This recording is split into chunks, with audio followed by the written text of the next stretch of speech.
Good morning, friends. Welcome back.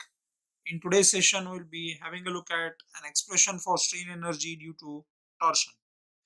Right, so in order to derive this equation, I have to consider an elemental length of a shaft of length dx. So just note it here.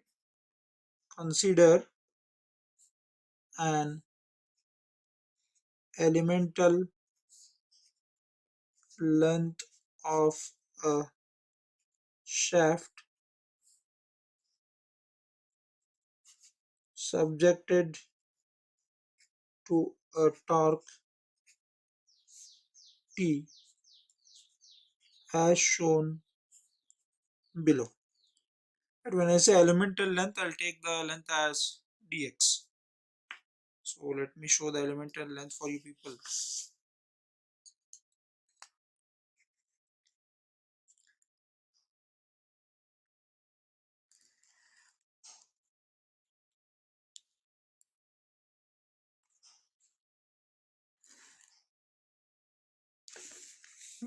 So just fix it at one end.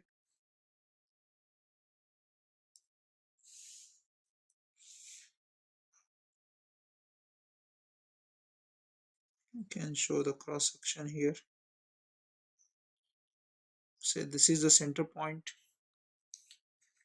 Right, so let me mark the centroidal axis.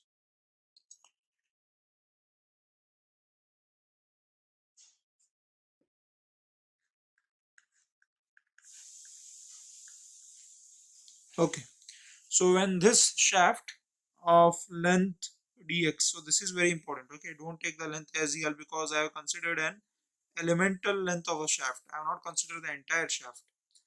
Right, so this is important. The distance here is dx. This length here will be how much? Dx. Right, and when this is subjected to a torque T at the free end, when this is subjected to a torque T at the free end, what will be the consequences? Consequences will be that this point, if I just consider some point over here, it will be shifting to the top side. If I consider some point here, say B, so it will be shifting. Let's show it here.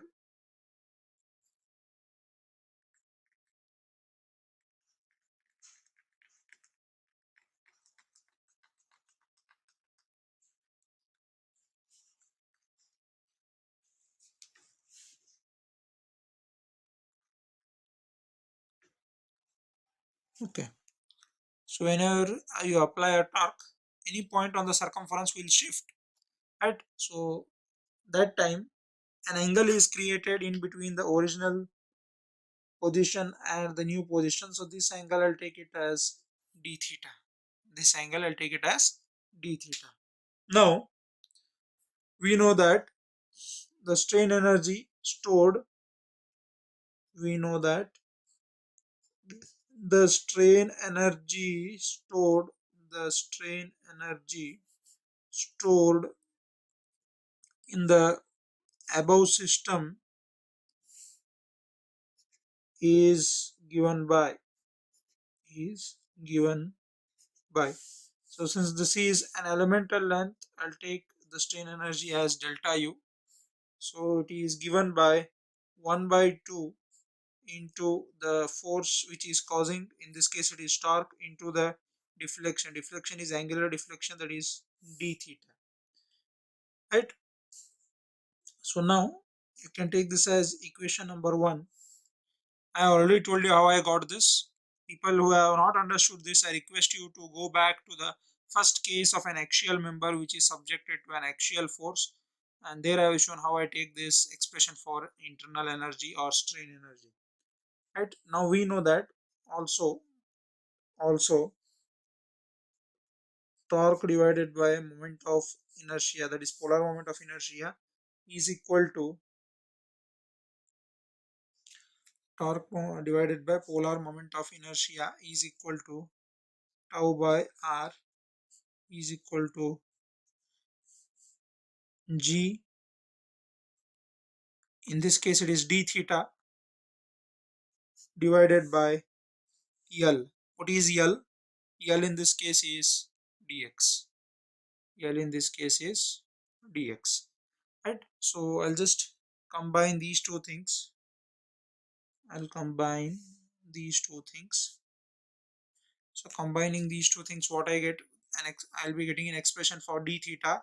So therefore d theta is equal to t into dx divided by jp into g. So this you put it in equation 1, substituting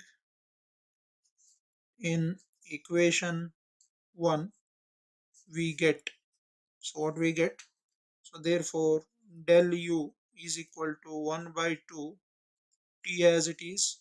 So d theta is t into dx divided by jp into g, right? So this will be 1 by 2 t square into dx divided by jp into g. So integrating on both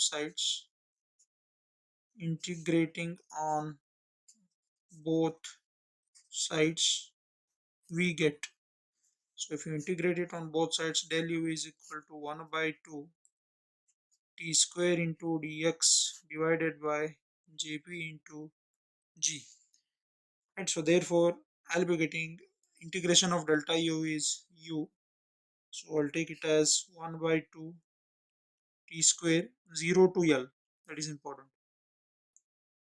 for the entire length t square into dx divided by jp into g, right? So that you can write it as t square, so this is l divided by 2 into jp into j, right? So t square jpj divided by 2 is same, so if you integrate dx it is x, if you put the limit 0 to l it will be l.